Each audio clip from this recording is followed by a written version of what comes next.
God got me lit. God got me lit. It's instant gratification. Think about it. That's why we feel like God's taking too long.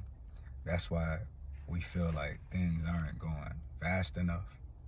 Like, we think that it's a Chinese restaurant and we're just supposed to walk in and be like, having them answer to us like, rich and peaceful life, 5 minutes.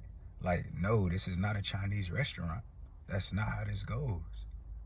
Things take time. Good things take time. But we're used to scrolling through Instagram. Because I know I be getting on Instagram and I be getting on TikTok. And before you know it, time has passed. Especially if you don't have any type of attention to paying attention to the fact that you're scrolling through there. You'll find yourself on there for a couple of hours. More time than you need to be throughout the day. That time adds up when you check it. And it could have been used to do things that would have you feeling the opposite of what you're feeling now, which is that God's taking too long. Usually when we feel that way, it's because there's things that we're doing, whether we know it or not. You know, it's not going to change the fact. You not knowing something doesn't negate the consequence of something happening because you did something that you're unaware of, right? So if you kill somebody by accident, you still possibly might be charged with manslaughter or murder or something along those lines. You know, there's people who've been drunk and got DUIs and killed somebody and didn't even know that they killed somebody because they were under the influence when they sobered up and realized, like, what, I killed somebody, I'm going to prison for manslaughter, or I'm getting my driver's license revoked. Well, guess what? All that happened. And then they still had to deal with the same consequence, irregardless of them realizing it or not at the time when they were the reason that this was going to happen, right? So I'm going through my list here of things, and one of the things here that's standing out to me is that microwavable. You know, when you be hungry and you just want to pop something in the microwave real quick? And sometimes those dishes be hitting. They be so good sometimes, right? But you and me know that there is nothing like the real meal that's made, that home-cooked meal. You might get something that's close to the replication of it, and it might be convenient, and it might hit, and it might be a nice replication of it a nice replication of it at the time, but it ain't hitting like the real thing. But for right now, it'll do. But we get so caught up in wanting things so fast that we pick the it'll do majority of the time. It'll do. I don't want to cook when I get home. It'll do. Yeah, I know God said this, but this right now, it'll do. And all that it'll do, it'll have you feeling like, dang, my life is not hitting and going the way that I planned for it to go. And it's because you keep settling for it'll do's. Stop settling for it'll do's. Get the real thing. Get in the presence of the Lord. Pray. Right? God lives outside of time. And that's very evident when you think about it, because he's God. He's eternal. And when we all pass away, our spirits go to a place that is eternal. And even if you're someone who does not believe in all of this, point blank period, our spirits are eternal and they are outside of time, which shows that there is some type of boundness that we're associated with that is eternal. So keep in mind that because we are eternal and because God operates outside of time, that things may not happen when you want it to happen. And this may be for very good reason. Now, what reason may that be? Well, let me think of some. It could be, let's say that you want a lot of money, because money seems to be a motivator for a lot of people. And no wonder, because we live in a capitalist society and we're taught to value that above all. But seek ye first the kingdom of heaven, and all things will be added unto you. And that's the truth, because God created all of this so he can give you the favor, influence, the ideas to make you money.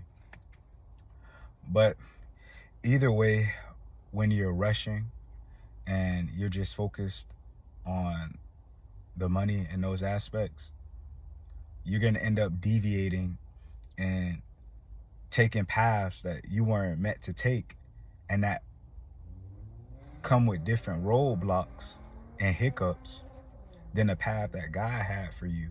But you didn't want to take that path because you ain't have the patience, and you're like, I want it now, I need it now, I need this bread now. But he's trying to teach you something that allows you to elevate, multiply, and maintain that money or peace or confidence, whatever it is that you ask the Lord, that he's doing to assist you to be able to keep those things and do well with those things.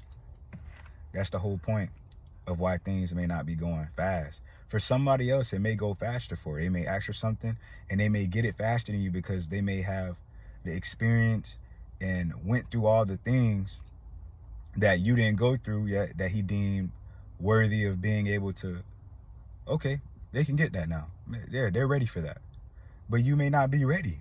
We all were not ready to get our driver's license on a first try. At least most of us weren't, unless you're one of those people who are already practicing before. But even then, nobody just hops into a car on a first try and immediately is just this superb driver, doesn't get into any accidents, doesn't have any fear. No, you need real world experience and real work experience and things like that. So when that comes into play, that's what all this stuff is done for. That's why things may not be moving as fast as you want, because you need the wisdom and experience.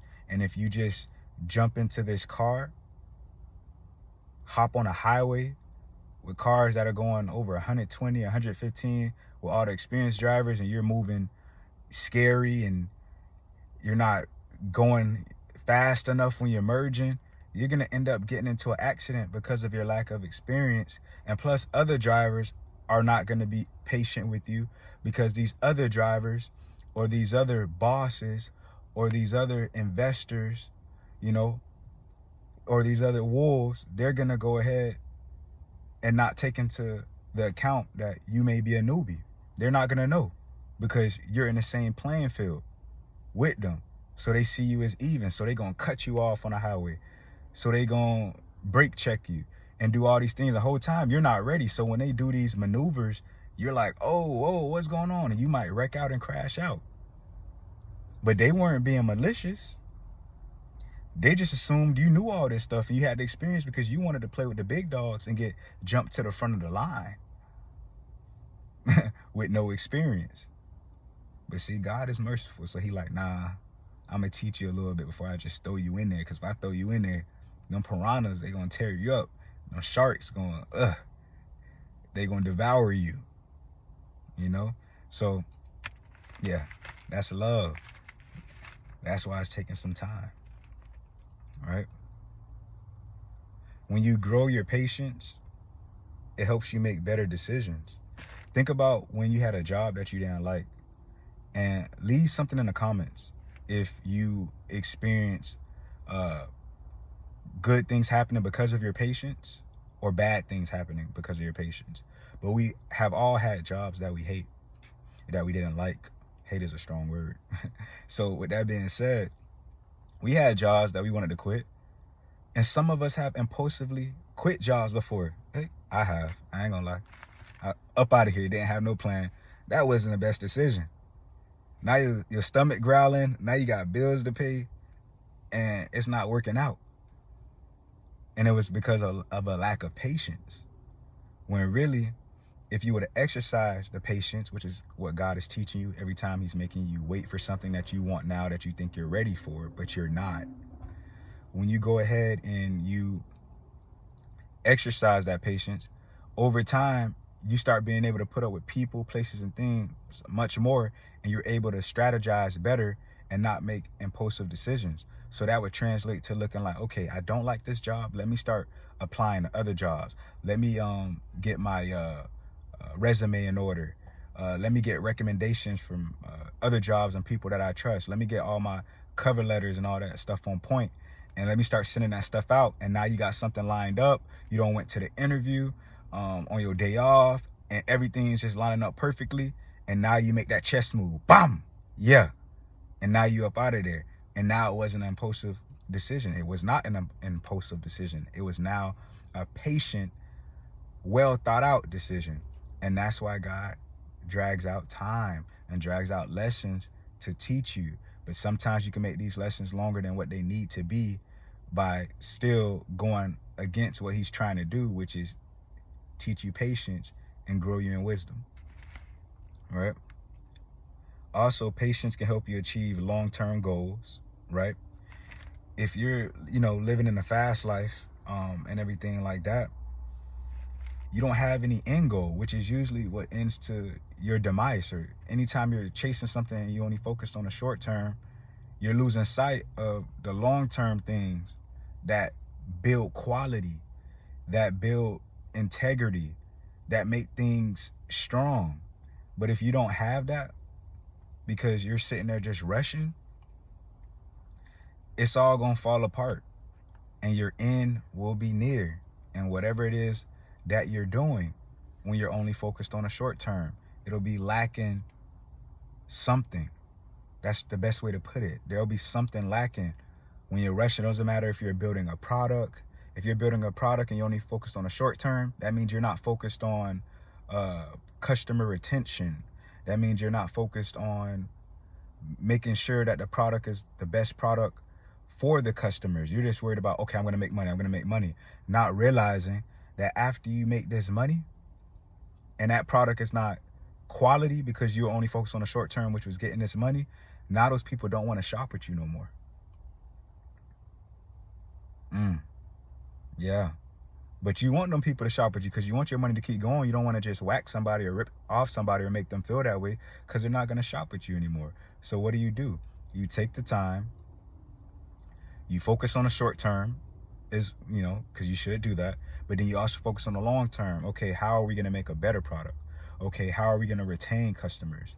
Okay, how are we going to get feedback from customers? Okay, like things of that nature, and you can put this in any shape, way, or form. This is just an example. I'm not saying you are into business or products. I'm just giving you something tangible to think about, right?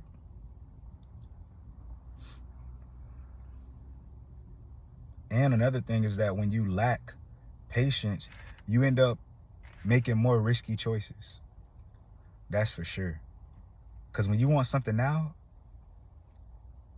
you stop thinking right. I know. You stop thinking right. Rationality, reason, appropriate, clear thinking, it's out the door. You start thinking about, how am I going to eat? How am I going to get what I want? I need to get it by any means. I need to do this. I need to do that. Oh yeah, I know they said if you do it this way, this could possibly happen. No, I don't see that. Now you start going with overwhelming confidence, too much confidence, dangerous confidence. And that'll put you in a bad situation, no matter what field that you're in, because you're rushing and you're lacking the clarity and the right, proper decision-making skills that are going to set you up to be successful in whatever it is that you're undertaking, right? One of the ways to know that you're rushing and you're not in God's will is if you have a lack of peace or inner joy, right? Because God is a God of peace. He's He's a God of clarity. He's not a God of confusion. So if you're feeling confused, stressed, you need to pause, take a deep breath, slow down, and think about what you're doing and if you're on the right track. And then you have to start getting into ways that cause you to realign and get back on the right track if you have determined that you're not on the right track. It's that simple, right? How you know is if you're distracting yourself via entertainment, via eating food. Like, come on, we all guilty of at least one point in time in our lives of avoiding situations that we know needed to be confronted. Name some ways down in the comments that you have done to avoid. Like, what are some things that you do to avoid doing what you need to do? Whether you do it now or you've done this in the past. Were you somebody who went out to the clubs? Were you somebody who decided to binge watch your favorite shows to feel good and order pizza and DoorDash and all that stuff like that? Are you the type to go on the phone with your friends and keep talking and keep talking and keep talking and say, oh yeah, let's go do this. Oh yeah, let's go do that. Are you a sleeper? Do you just shut everybody out? Right? Name some ways, because none of us are perfect. Let somebody know that you're not the only one who has this type of habit or that you went through this. And that'll help somebody overcome and realize, okay, so they do this too. Okay, that means I can get over it and I'm normal. Because a lot of people don't feel normal when they are displaying tendencies that are somewhat destructive to their purpose and things like that. They'll feel very isolated. And the truth is that we all are very similar.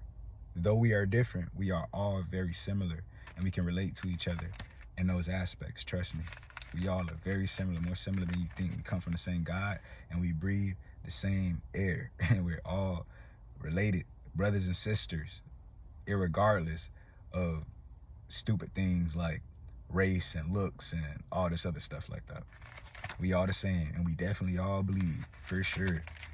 And we all feel pain, and we all not invincible. You know what I'm saying? We all got emotions. We all have been hurt before, right? We all have cried before and shed tears, right? We all have been in despair and depression before, right? Okay.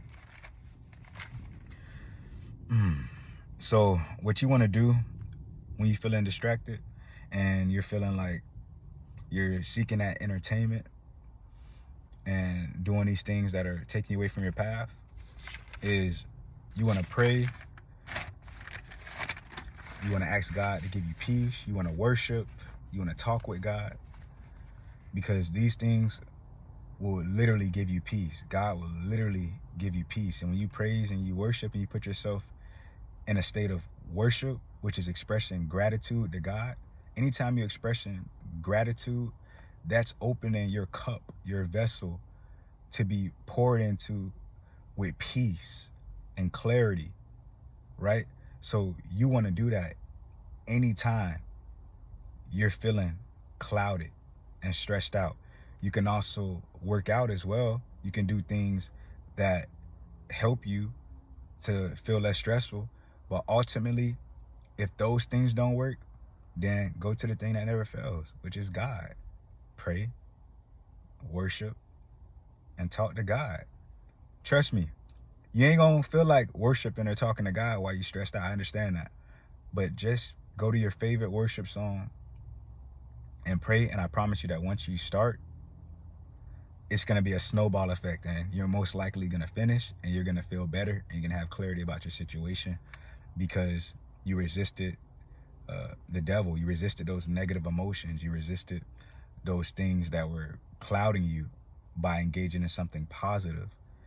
And that go ahead and that shines light in the darkness of all that confusion, and it shines bright, which gives you clarity, right? You'll know that you're on the wrong path too if you're striving without fruit, if you're striving without progress, right? If you're putting in max effort and you're getting a minimum effort back, minimum results back, you know you're on the wrong path. Because you got to think about it. If you are going or trying to go through a door and you're trying to open that door and it's not opening and there's something behind it holding it, or it's locked, come on.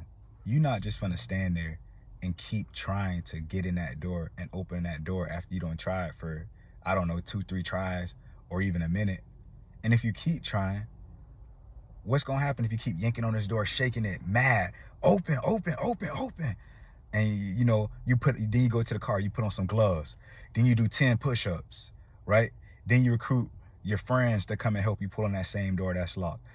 Then you go and tie a string to it. Like, you just keep trying and trying to open this door that clearly wasn't meant for you to walk through. You're going to start feeling drained and tired. You're going to start sweating. You're eventually going to get hungry because of the force that you're exerting, right? So what would be smarter? To stop, to realign, to look around and say, is there another way in this door?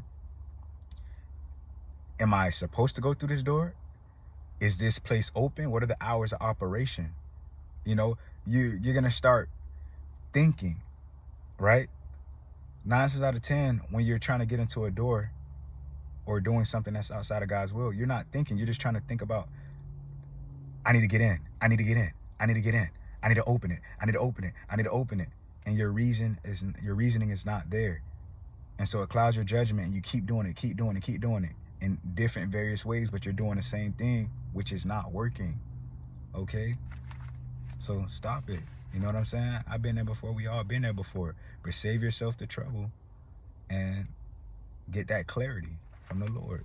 Get in his presence. Right? Whew. If you're compromising your values or you're feeling intense spiritual warfare, then most likely it's time for you to get in the Lord's presence. Because if you're feeling intense spiritual warfare, because we're always going to feel some type of spiritual warfare to a degree, because you're operating in a world that doesn't like the name of Jesus being thrown around, doesn't like true light. Everybody like to be fake lit, you know, with fake materialistic things. And there's nothing wrong if you like jewelry. I'm not saying nothing wrong with that, you know, but I'm just saying. So with that being said, when you have things going on like that and you're interested in the falsehoods, that makes it hard. That makes you feel like you're going through more intense warfare because you're not in the presence of the Lord. When you're in the presence of the Lord, the same warfare that's still the same if you were in his presence, it's going to feel more intense because you're not covered. Because all the attacks may hit versus just 1 or 2, or the attacks may feel more intense even though they're not, because you're not in his will. So like I just said, once again, you're not covered. So everything is just feeling like, dang, man, I'm getting hit from the left, the right, Mike Tyson jab, Muhammad Ali sting, like they stumping you, they snatching your hair out, all type of stuff, like, and it's all because you're outside of the Lord's will. So they haven't at you like, what? Sis, bruh, don't came out here with no protection? God not with them? They outside of God. Oh yeah, we finna tear him up. Say less. We finna tear him up. It's a free-for-all. Because you're outside of God's will and they see there ain't no protection. So it's just like, oh yeah, this a feast. Oh yeah, this a lick right here. This is free game. This is somebody we could take advantage of. They're not walking in protection. Oh yeah, they're dumb. Yeah, let's get them before the Lord comes back. Let's teach them a lesson. Let's get as much as we can. Right? Because remember, takers love to take from people who are open.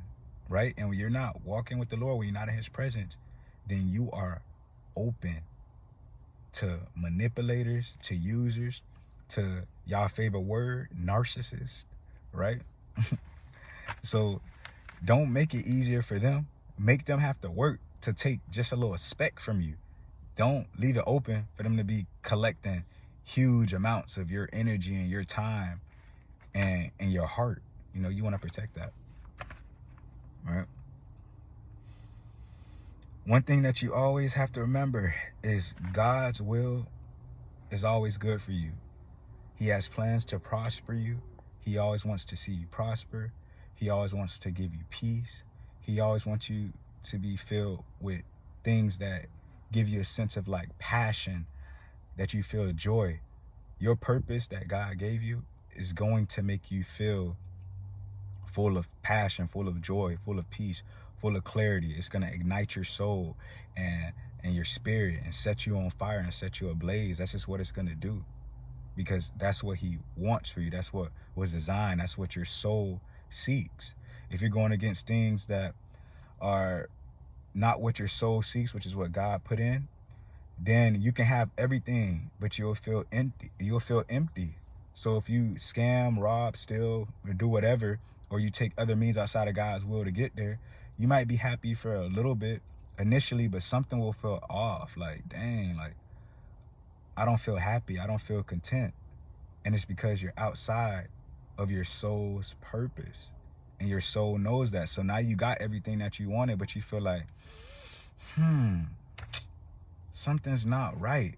And so now you lean on other things, drugs, external validation, women and men and sex, you know, all these other little different things, just because you didn't get the validation or the fulfillment or the right inner juice to feel fulfilled, so that when you got those things, you didn't lean on those things for fulfillment. You are already fulfilled before you got those things. That is very important. You want to be already fulfilled and content inside before you get the things that you're craving. Because if you get the things that you're craving without the fulfillment inside that you get from the Lord through his spirit, through doing his will and his purpose, you're always going to look for something outside externally. And if you're looking for something outside of God externally, it's going to be something detrimental, because we live in a place where it's set up to destroy you with negative habits and things like that.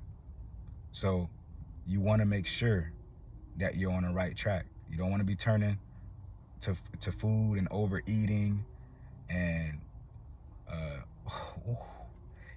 look, I ain't even gonna get too deep into it, because that's going to take the conversation elsewhere, and the video is already getting a little long. So just make sure that you're on the right track, so that you don't end up getting what you're craving and then seeking something else out all the time, because whatever it is that you're seeking out is going to become your master.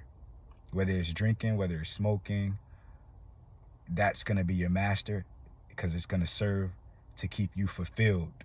And you're going to need that to feel fulfilled until you need the next replenish, like a drug, right? And then what happens when it's taken away from you? Or what happens if the price is raised on it?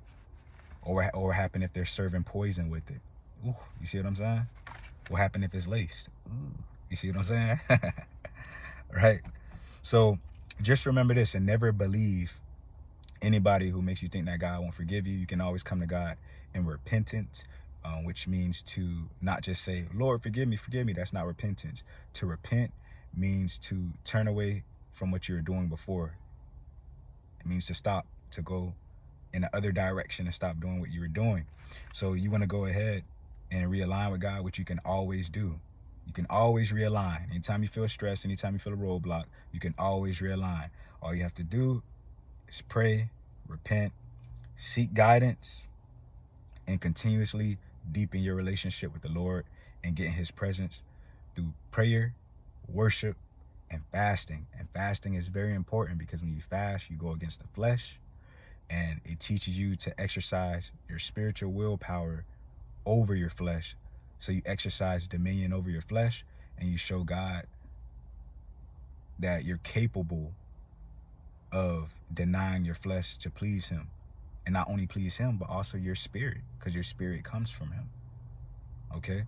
So it's all love, y'all. God got me lit. I'm out. Y'all enjoy y'all day.